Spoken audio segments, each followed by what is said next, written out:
अल्हम्दुलिल्लाहि रब्बिल आलमीन वस्सलातु वस्सलामु अला अशरफिल अंबियाइ वल मुरसलीन व अला आलिहि व सहबिहि अजमईन अम्मा बाद फ़क़ाल अल्लाहु तआला फ़ी किताबिहिल करीम वरत्तिलिल क़ुरआन तरतीला इन्ना सनुल्क़ी अलैका क़ौलन सक़ीला इन्ना नाशिअतल लैलि हिय अशद्दु वत्अन व अक़वमु क़ीला। सदक़ल्लाहुल अज़ीम।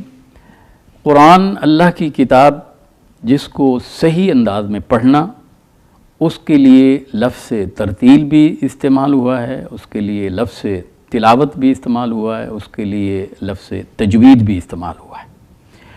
और देखिए तरतील का लफ्ज़ अल्लाह ताला ने, ये जो आयत मैंने आपके सामने पढ़ी है, इसमें ये फरमाया अपने रसूल सल्लल्लाहु अलैहि वसल्लम को कि रत्तिलिल क़ुरान, क़ुरान को तरतील के साथ पढ़िए। तरतील क्या चीज़ है? असल में लफ्ज़ रितल है, रे, ते और लाम।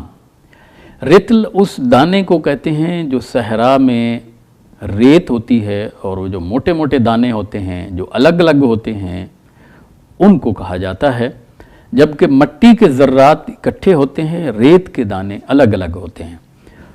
तो अल्लाह ताला ने भी यहाँ ये अपने रसूल सल्लल्लाहु अलैहि वसल्लम को हुक्म दिया है कि आप कुरान को तरतील के साथ पढ़िए। गोया कि कुरान के तमाम हरूफ को इतना वाज़े पढ़िए कि सुनने वाले को समझ आए कि वो लफ्ज़ क्या है। उनके अल्फाज को इतना अलग करके पढ़िए कि लोगों को, सुनने वालों को समझ आए, और हर आयत पर ठहर कर उसको मुकम्मल कर दीजिए। इसको तरतील कहा जाता है।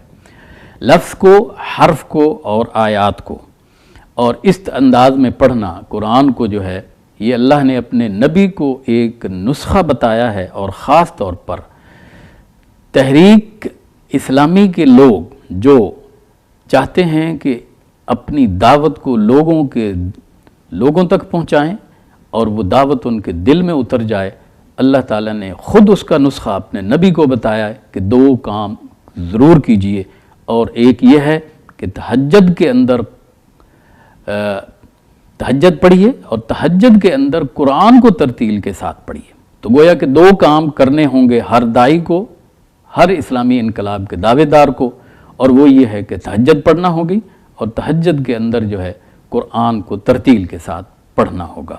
और तहज्जुद साफ ज़ाहिर है कि उस वक्त होती है, आदमी कोई उस वक्त दिखावा नहीं कर रहा होता, वो होता है या उसका रब होता है, और उस वक्त तरतील के साथ, खूबसूरत आवाज़ के साथ, अल्फाज को अलग अलग करके, हरूफ को मखारिज के साथ और आयात पर ठहर ठहर कर इस अंदाज में जब इंसान पढ़ता चला जाता है, तो उसको सुनने के लिए इंसान अगरचे मौजूद नहीं होते, लेकिन अल्लाह के फरिश्ते बहरहाल वहाँ कितनी तादाद में आते हैं कुछ नहीं कहा जा सकता, वो ज़रूर उसको सुनने के लिए आते हैं।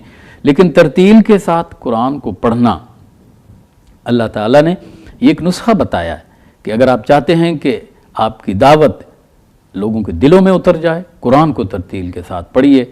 फरमाया इन्ना सनुल्क़ी अलैका क़ौलन सक़ीला, बहुत भारी काम हम आपके ऊपर डालने वाले हैं, और वो है दावत इलल्लाह का काम।